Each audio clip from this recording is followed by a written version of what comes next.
them, keep it going. But you got to figure now, they're going to see more people stacked up at the line of scrimmage as they try and bleed it out. He's going to flip that out to the flat. It's complete. And he's going to get this down near the 20-yard line. 12 yards there as they move the chains. And at his size, he's a smaller back. You can get him to football. He can kind of get lost, make someone miss. It's good for him. Yeah, it's great for him. I like what you said there. Sometimes he gets lost in the traffic a little bit, but get him out in the open field into some space. That plays to his strengths the best and keeps him out of it where all the big boys are, you know, make him make someone miss in the open field. When you execute a drag or a crossing route really well and give him a chance to let it develop a little bit, you can gain some significant yardage hitting your tight end on that one. On second down, here's Taylor. Flush to his right. And he'll just chuck this one up into row G. It's incomplete. Let's face it, you can run the route tree as many times as you want, get in sync, practice it, do all those things. But once you get to game speed, it doesn't always time up quite that well. That one goes incomplete.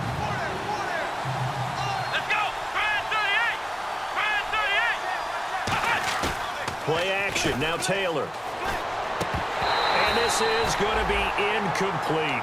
Johnson the intended target, and it's fourth down. So on fourth down, out trots the kicker in a big spot here.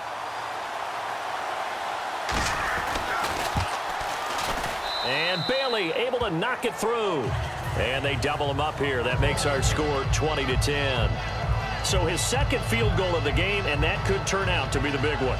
Yeah, you have to make them score twice to beat you, and that's not impossible. But here in the fourth quarter, puts their backs clearly against the wall. Now after the field goal, Bailey will kick it away.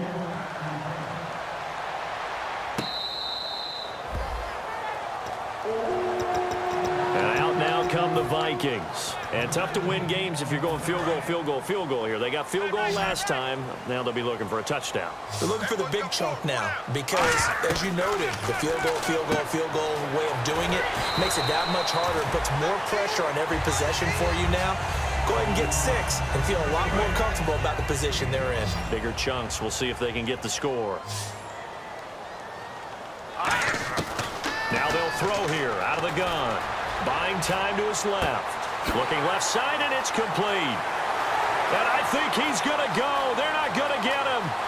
Touchdown, Vikings. A big play there. His second touchdown on the season. And the Vikings are able to make this a close game again. It's up and good, and the lead's now down to 3 at 20-17.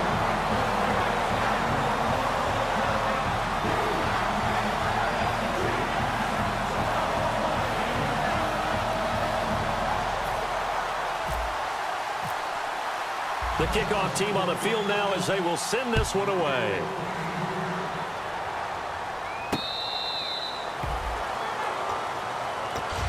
And now the Bears coming out as they get ready.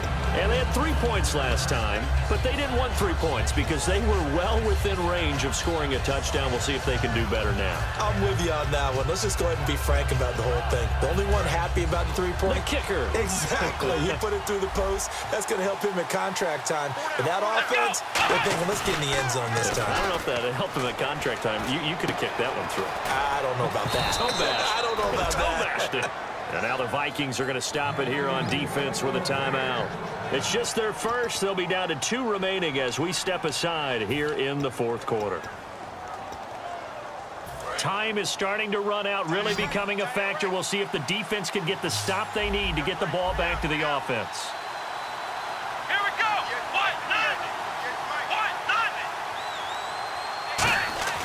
On first down, it's Taylor. Flushed out right. And his throw here is incomplete. Trey Burton, the one he was looking for.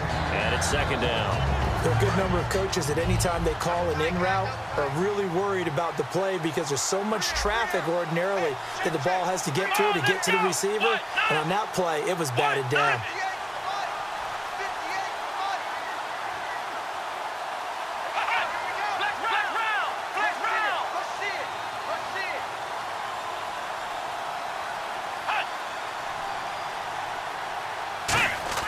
Second and 10 now, it's Taylor. The Vikings after him, and they get there for the sack. They push him back 8 yards that time on second down. And I know it seems like we say this a lot in broadcast booths, but a quarterback can hold on to the football too long in these situations. I think he did right there. Oh, I agree with you totally. Sometimes you have to understand situations. Get rid of the football, save some yardage to make it less to gain for the next down. Instead, he was so hipped on ball security, he held on to it and took a big sack. Taylor.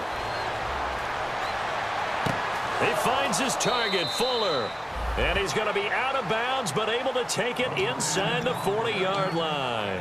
Usually hitting a deep post pattern, as we just saw there for a big gainer, that's tough to do because you usually have a safety or two in the middle of the field. But if you hit enough crossers and underneath routes and curls, you start to get those guys creeping up, wanting to make plays on the football.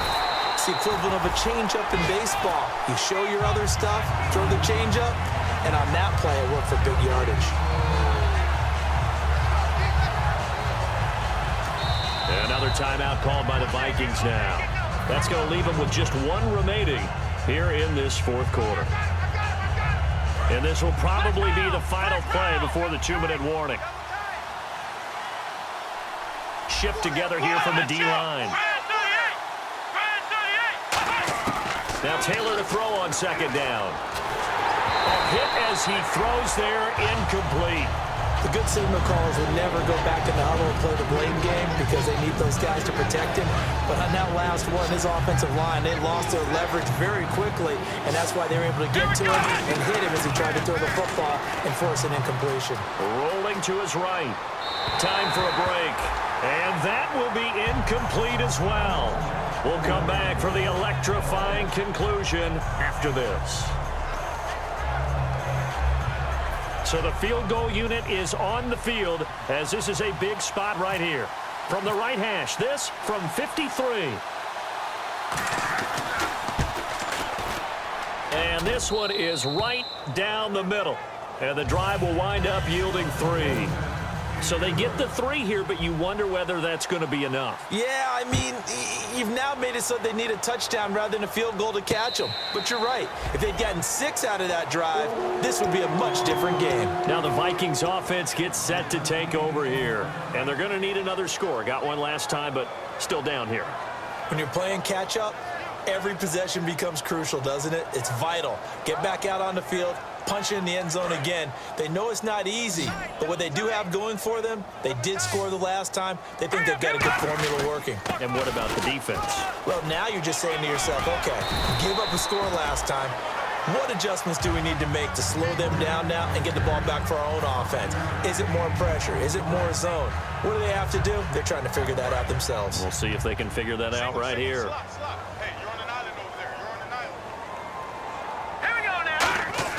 Back to throw. Going right side here, and that's complete. They call it a gain of 19, and it moves the chains. That's what they need right now. Get the first down, get out of bounds, stop the clock. Just playing smart football, understanding the situation, making the plays necessary, and making sure that clock stops at every opportunity. All right, now, lucky 56. Lucky 56. All right, here we go. Boom. All right, now, lucky 56. Over. Let's go. Green, 39. 51 to right. 51 to right. Back to throw. Finding time. And he'll be hit as he releases it, and that'll fall incomplete.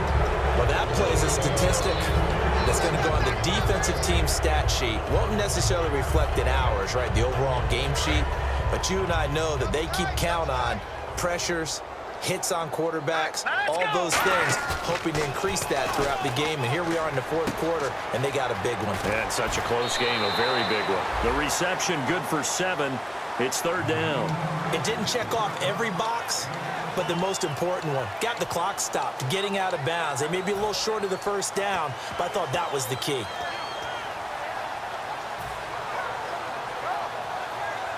Still in search of the first down after that last completion.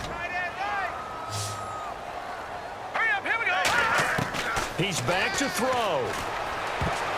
And that is incomplete.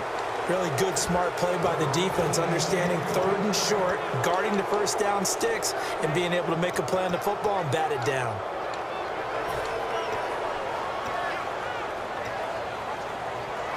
So down 6, and they know they need this one on 4th down. Looks like the defense in press coverage here. They'll look to throw.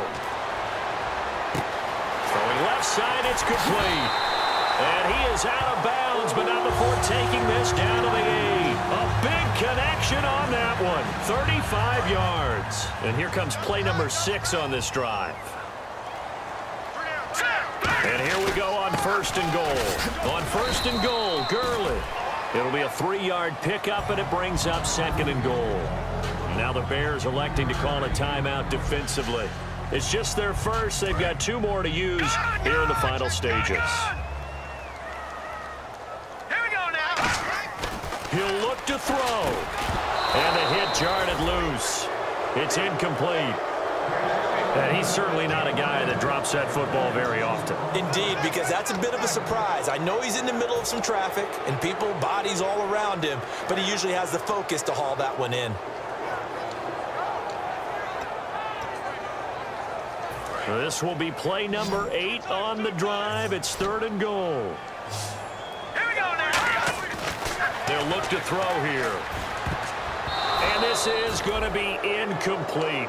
All defenders get tired of hearing about their lack of hands and why they're playing defense instead of offense. But in this situation, it was the hands that made the play. Batting the ball away on an attempted touchdown pass. Excellent job. Way to knock it down.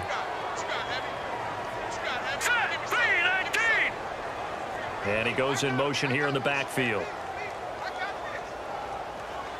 Watch it now, Barney. Barney. Over. Leopard. Got to try it here. He's back to throw. And that is incomplete. They can't hook up here on the 4th down pass attempt. And it looks like the Bears are going to win the football game.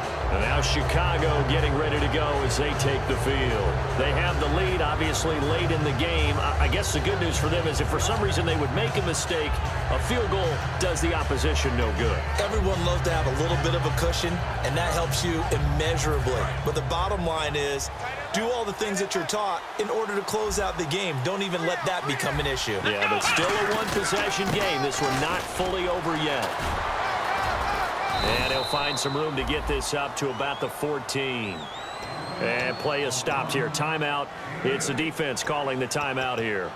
It'll be their 3rd and final timeout, so as they talk things over, we'll step aside. And some options here for the offense on 2nd and 2. And the D looking like they may blitz. Here again is McCammon. And he'll be a couple yards shy of the 20 at the 18. They get 5 out of that one, and it moves the chains.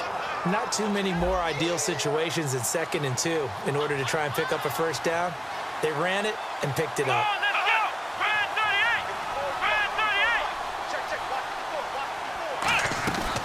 38. They'll run it now out of the gun. And this has been a recurring theme tonight for sure. Nowhere to run. Back to the line of scrimmage, that's all. That's going to go as a loss of a yard, and it'll be 2nd down. Possible run anticipation here as the D-line sandwiches together. Taylor going to throw it. Trying to lay one up deep. Is this intercepted? It is. It's intercepted. Picked off by the former first-rounder Trey Waynes. Well, going into the final play of this game, they knew that they needed some type of a miracle there at the very end, but they couldn't get it done. However, we were treated to really a spectacular affair. Even though they didn't finish it off, you're exactly right. They took us down to the last play. We're still... You're wondering, could it happen? Possibly, even though we both knew it was a long shot. So for the Bears, the win will move them to 7-2 now on the year. And they'll have another road date next week with the Carolina Panthers. Meanwhile, for the Vikings, the loss will drop them to 6-3 now on the year. And they'll be at home next week for a date with the Seattle Seahawks.